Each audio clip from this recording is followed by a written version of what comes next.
Shaz Academy, Diploma in Islamic Studies, First Batch, 2023-24, Students Presentation 4, Annual Awarding Ceremony.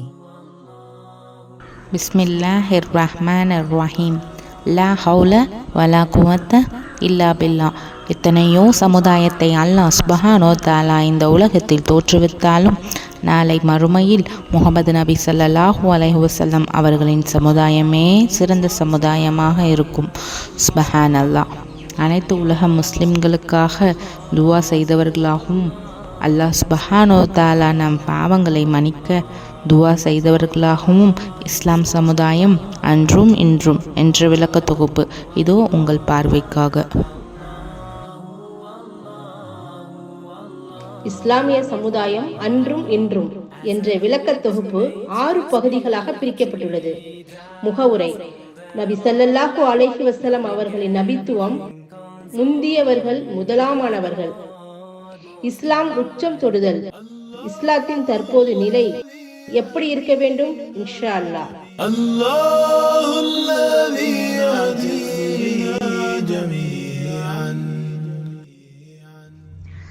أعوذ بالله من الشيطان الرجيم. بسم الله الرحمن الرحيم. அல்லாஹ் யாருக்கு நேர்வழி காட்ட நாடுகிறானோ அவருடைய நெஞ்சை இஸ்லாத்தை ஏற்றுக்கொள்வதற்காக விசாலமாக்குகிறான். யாரை அவன் வழி கெடுக்க நாடுகிறானோ அவருடைய நெஞ்சை வானத்தில் ஏறுபவன் நெஞ்சை போல் இறுகி சுருங்கும்படி செய்கிறான். இவ்வாறே ஈமான் கொள்ளாதவர்களுக்கு அல்லாஹ் தண்டனையை ஏற்படுத்துகிறான். பிஸ்மில்லாஹிர் ரஹ்மானிர் ரஹீம். நிச்சயமாக வானங்களும் பூமியும் முதலில் இணைந்து இருந்தன என்பதையும் இவற்றை நாமே பிரித்தமைத்தோம் என்பதையும் உயிருள்ள ஒவ்வொன்றையும் நாம் தண்ணீரிலிருந்து படைத்தோம் என்பதையும் காஃபிர்கள் பார்க்கவில்லையா? இவற்றை பார்த்தும் அவர்கள் நம்பிக்கை கொள்ளவில்லையா?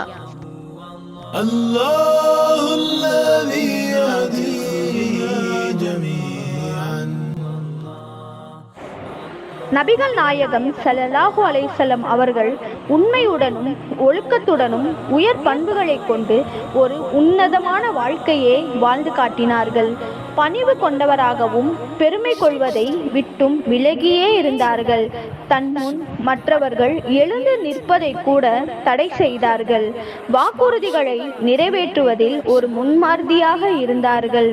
தன்னை துன்புறுத்துபவர்களை மன்னித்து மறந்து விடுபவராகவும் சிரமங்களை தாங்கிக் கொண்டு தொண்டு ஆற்றும் பழக்கம் உள்ளவராகவும் இருந்தார்கள்.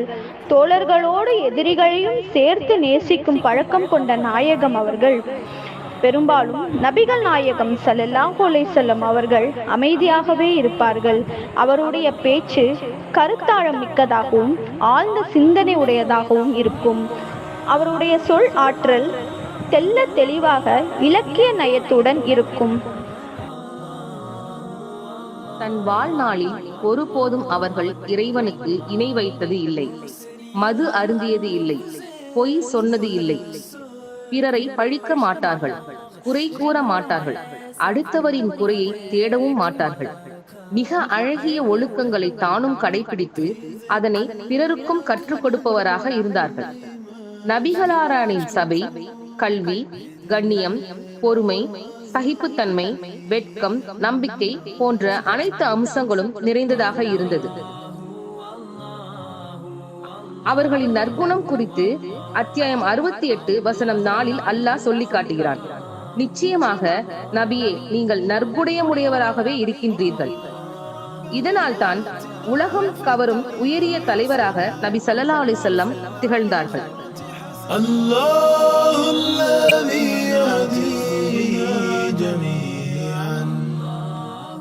நபி ஸல்லல்லாஹு அலைஹி வஸல்லம் தன்னுடைய ஆரம்பமாக குடும்பத்தார், நண்பர்கள், நம்பிக்கைக்குரியவர்கள், உண்மையை நேசிப்பவர்கள், நல்லவர்கள் என தான் எண்ணியவர்களுக்கு ஏகத்துவ அழைப்பை விடுத்தார்கள். நபி அவர்களை எந்த வகையிலும் சந்தேகிக்காத ஒரு கூட்டம் அவர்களின் அழைப்பை ஏற்றது. இஸ்லாமிய வரலாற்றில் இவர்கள் அஸ்ஸாபிகூனல் அவ்வலுன், முந்தியவர்கள் முதலாமானவர்கள் என்று அறியப்படுகின்றனர். அல்லாஹ் தன் திருமறை குர்ஆன் 9வது அத்தியாயம் 100வது வசனத்தில் இவர்களை போற்றுகின்றான். நபி அவர்கள் அடுத்த கட்டமாக இஸ்லாத்தை மக்களுக்கு எடுத்துரைத்தார்கள். அதை ஏற்றுக்கொள்ளாத மக்கள் நபி அவர்கள் வீதியில் நடந்து செல்லும் போது வசைபாடுவது, கேலி செய்வது, நையாண்டி செய்வது, பைத்தியம் பிடித்தவர், சூனியக்காரர், மாயாவி, பிசாசு பிடித்தவர் என தூற்றினர். முஹம்மது சந்ததியற்றவர் என்றும் தூற்றினர். காபாவிலும் தெரு முனைகளிலும் சந்தை கூடும் இடங்களிலும் நபி அவர்கள் நின்று பிரச்சாரத்தை ஆரம்பிக்கையில் சிறுவர்களையும் வம்பர்களையும் ஏவி விட்டு கூச்சலிடச் செய்வது, குப்பை கூலங்களையும் சேரி சகதிகளையும் வாரி வீசுவது, காபாவில் தொழுது கொண்டிருக்கும் பொழுது ஒட்டகையின் குடல் கொண்டு வந்து பெருமானாரின் புனிதமிக்க முதுகிலும் கழுத்திலும் போடுவது, வழி நடக்கும் பாதைகளில் முட்களை பரப்பி வைப்பது, இன்னும் இதை போன்ற எத்தனையோ இன்னல்களை செய்து வந்தனர். நபி அவர்கள் தாயிப் நகரம் சென்று அங்குள்ள மக்களுக்கு இஸ்லாத்தை எடுத்துரைக்க முயன்றார்கள். அங்குள்ள தலைவர்கள் திருத்தூதராய் அனுப்புவதற்கு உம்மை தவிர வேறு ஆள் இறைவனுக்கு கிடைக்கவில்லை போலும் என்று ஏளனமாக கூறினார்கள். சிறுவர்களை ஏவி விட்டு பெருமானாரின் புனித மேனி மீது கல்மாரி பொழிந்த வண்ணம் பைத்தியம் பைத்தியம் என கூச்சலிட்டனர். கல்லடியால் ஹாத்தமுன் நபி அவர்களின் கவின்மிகு திருமேனி காயமுற்றது.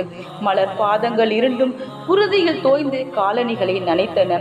தாங்கொனா துன்பத்தில் காயமுற்று மயக்கமுற்று எங்கிருந்து வருகிறேன், எங்கு செல்ல வேண்டும் என்று எண்ணி பார்க்க முடியாத அளவுக்கு வேதனின் உச்சத்தை அடைந்ததாக பின்னால் நபி ஸல்லல்லாஹு அலைஹி வஸல்லம் அவர்கள் கூறினார்கள்.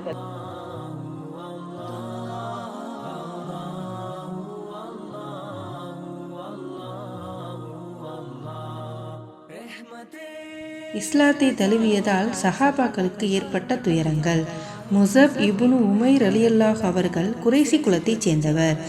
இவர் குறைசிகளிலேயே செல்வந்தராக வாழ்ந்தவர். இவரது ஆடை மிகச் சிறந்ததாக இருக்கும். இவர் வீதியில் செல்லும்போது வீதியே நறுமணமிக்கதாக இருக்கும். இஸ்லாத்தை ஏற்றதால் ஏழ்மையை அடைந்தார். மேலும் உஹது போரில் முஸப் ஷஹீதானார். அப்போது அவருக்கு கஃனிடப்பட்டது. கஃனிடும் துணியானது முகத்தை மறைத்தால் கால் தெரியும் அளவும், காலை மறைத்தால் முகம் தெரியும் அளவும் இருந்தது. இதை பார்த்த நபி ஸல்லல்லாஹு அலைஹி வஸல்லம் அவர்கள் கண்ணீர் விட்டார். இவருக்கு மறுமையில் சிறந்த ஆடை கிடைக்க வேண்டும் என்று பிரார்த்தனை செய்தார். ஹன்லலா ரலியல்லாஹு அவர்கள் இளைஞராக இருந்தார். இவருக்கு 24 வயதில் திருமணம் நடைபெற்றது. மனைவியுடன் தனித்திருந்தார். அப்போது போரின் சத்தத்தை உணர்ந்தார். உடனடியாக தூய்மை அடையாத நிலையில் போரில் கலந்து கொண்டார். போரில் முன்னோக்கி சென்றார். அப்போது எதிரிகளால் அவர் ஷஹீதாக்கப்பட்டார். தூய்மை அடையாத நிலையில் ஷஹீதான அவரை மலக்குமார்கள் குளிப்பாட்டினார்கள். இதை கண்ட நபி ஸல்லல்லாஹு அலைஹி வஸல்லம் அவர்கள் நல்லடக்கம் செய்தார்கள். அபுதாலிப் கணவாய் 3 ஆண்டுகள். மக்களில் இருப்பில் இருந்த தானியங்கள் முடிந்துவிட்டது. பசி அவர்களை வாட்டியது. இலையையும் தோலையும் தான் அவர்கள் உணவாக சாப்பிட்டார்கள். பசியினால் சிறுவர்கள் மற்றும் பெண்களின் அழும் குரல் கணவாயின் வெளியே வரை கேட்டது. சிறந்த மாதம் மட்டுமே அவர்களுக்கு தேவைப்பட்ட பொருட்களை வாங்க முடிந்தது. இருப்பினும் மக்காவாசிகள் அப்பொருட்களின் விலையை உயர்த்தினர். இதனால் மேலும் அம்மக்கள் துன்புற்றார்கள்.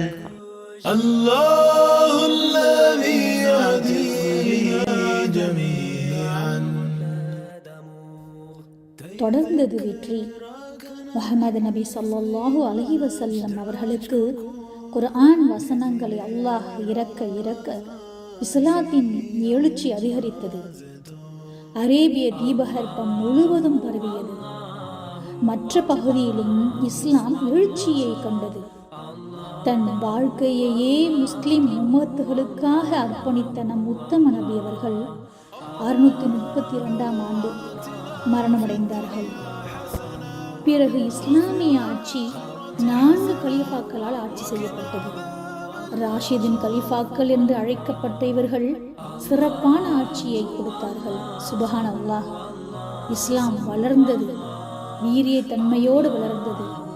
நயவஞ்சகர்களால் அலி ரலியல்லாஹு அன்ஹு அவர்கள் படுகொலை செய்யப்பட்ட பிறகு உமையா கலீஃபாக்கள் ஆட்சியும் அப்பாசிய கலீஃபாக்கள் ஆட்சியும் இஸ்லாமிய பேரரசை உலகில் விரிவுபடுத்தியது. இந்த அப்பாசிய காலம்தான் இஸ்லாத்தின் பொற்காலம் என்று அழைக்கப்படுகின்றது. ஏனென்றால் இஸ்லாம் கலை மற்றும் அறிவியல் துறைகளில் செழித்து வளர்ந்தது. யசிதீன் கால பகுதியில் முஸ்லிம்கள் பல பின்னடைவுகள் சந்திக்க இஸ்லாமிய ஆட்சி பின்னடைவை கண்டது. துருக்கியின் ஒட்டமன் பேரரசின் எழுச்சிக்கு பின் கலிஃபாக்கள் ஆட்சி முடிவுக்கு வந்தது. 2ஆம் ஆண்டு உலக யுத்தத்திற்கு பிறகு பல நாடுகள் உருவாகின. அப்படி வந்த நாடே இஸ்ரேல். இதனால் பூர்வீகமான பாலஸ்தீனர்கள் அவர்களின் நாடாளும் உரிமையை பறிகொடுத்தனர்.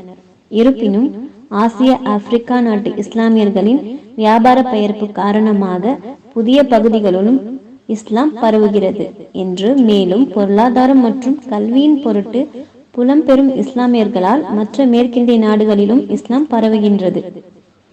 தற்போது 2020 உலகில் ஏறக்குறைய 200 கோடி மக்கள் இஸ்லாமிய மதத்தை பின்பற்றுகின்றனர். மொத்த நாடுகளில் 50 நாடுகளிலும் இஸ்லாமியர்கள் பெரும்பான்மையாக வசிக்கின்றனர். மொத்த மக்கள் தொகையின் 20% முஸ்லிம்கள் அரபு நாடுகளில் வசிக்கின்றன. கண்டங்கள் வரிசையில் ஆசிய கண்டத்தில் அதிக இஸ்லாமியர்கள் வசிக்கின்றனர். மேலும் இதுவே உலகில் 2வது பெரிய மதமாக இருக்கின்றது இஸ்லாம் மார்க்கம். சுப்ஹானல்லாஹ்.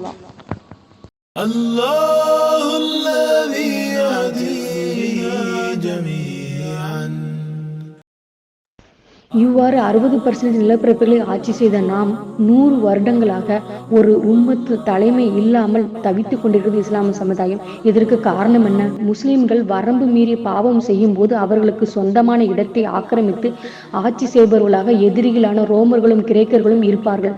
ஆனால் எப்போது முஸ்லிம்கள் பாவங்களை விட்டு மீண்டு நேர்வழிக்கு திரும்புகிறார்களோ அப்போதே எதிரிகளை விரட்டி அடிக்கும் அதிகாரத்தையும் ஆற்றலையும் அவர்களுக்கு அல்லாஹ் வழங்குவான். அந்த வகையில் முஸ்லிம்கள் தமக்குரிய பூமியில் இருந்து எதிரிகளான ரோமர்களை விரட்டி அடித்து விட்டனர்.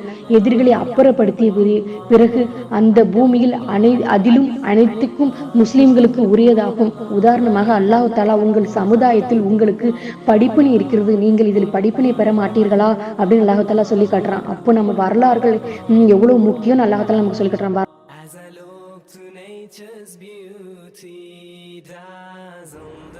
இஸ்லாம் என்பது இன்றைக்கு உலகம் முழுவதும் பரவி பல கோடி மக்களின் இதயங்களில் நீக்கமற வாழ்கின்ற வழிமுறையாக, வாழ்க்கை நெறியாக உள்ள ஓர் அற்புத மார்க்கம். அதே வேளையில் இந்த மார்க்கத்தை சரியாக புரிந்து கொள்ளாதவர்கள் வேண்டுமென்றே புனித இஸ்லாத்தை பற்றியும் அதன் உண்மைகளை பற்றியும் திரித்தும் சிதைத்தும் கூறிக்கொண்டும், இஸ்லாத்திற்கு இல்லாத முகங்களையும் நிறங்களையும் இருப்பதாக கூறிக்கொண்டும் அதன் புனிதத்தை குறைப்பதற்கான முயற்சியில் தொடர்ந்து ஈடுபட்டு வருகின்றனர். ஓரிரு நூற்றாண்டுகளாக இஸ்லாத்தை நோக்கி திட்டமிட்டு எரியப்படும் அம்புகளை எதிர்கொள்ளும் விவேகத்தையும் இஸ்லாமியர்கள் இழந்து வருவதும் கசப்பான உண்மை. காரணம், இஸ்லாமியர்கள் கல்வி ஞானத்தை புறக்கணித்தது. எனினும் அநியாயக்காரர்கள் கல்வி ஞானம் இல்லாமல் தன் மனோ இச்சைகளையே பின்பற்றுகிறார்கள் என்று அத்தியாயம் 30 வசனம் 29 அல்லாஹு தஆலா சொல்லி காட்டுகிறான். இறைவனால் அருளப்பட்ட திருமறை இந்த உலகிற்கு அறிவை தந்தது, அறிவியலை தந்தது, ஒழுக்கத்தையும் உண்மையையும் கற்றுத்தந்தது, சட்டத்தையும் நீதியையும் போதித்தது. திருமறை வழியில் இந்த உலகத்தை ஆளக்கூடிய தகுதி படைத்த இஸ்லாமிய சமுதாயம் திருக்குர்ஆன் அழுத்தி சொன்ன பூர்வமான கல்வியை அலட்சியப்படுத்தியதன் காரணத்தினால் வீறு கொண்டு நிற்க வேண்டிய நாம் வீரியம் இழந்து நிற்கின்றோம்.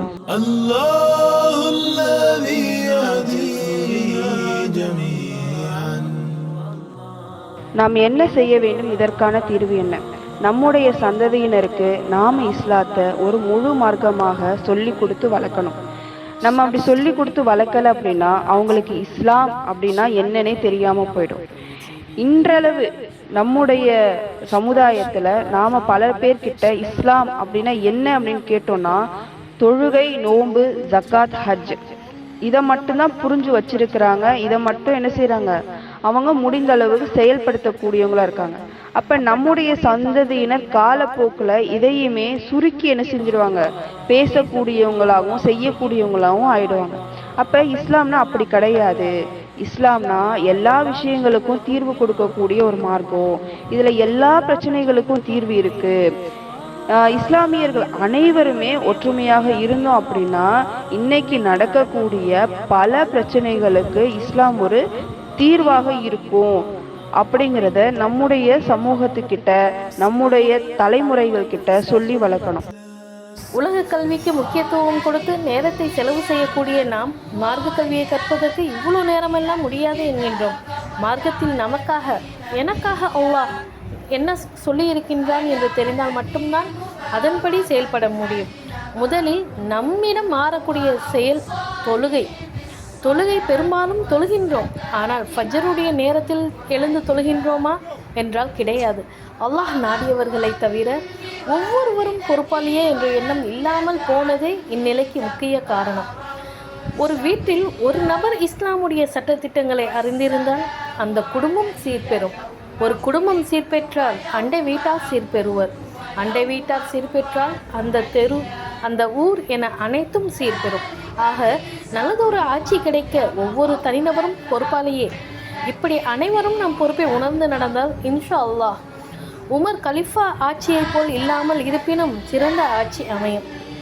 சிறந்த ஆட்சி அமைவதற்கு நம்மை அல்லாஹ்வின் பக்கம் நபி ஸல்லல்லாஹு அலைஹி வஸல்லம் அவர்கள் காட்டி தந்த வழியை பின்பற்றி நல்ல மாற்றத்தை ஏற்படுத்த முயற்சி செய்வோம். முதல் விதையாய் நாங்கள் எங்களை மாற்றிக்கொள்கின்றோம்.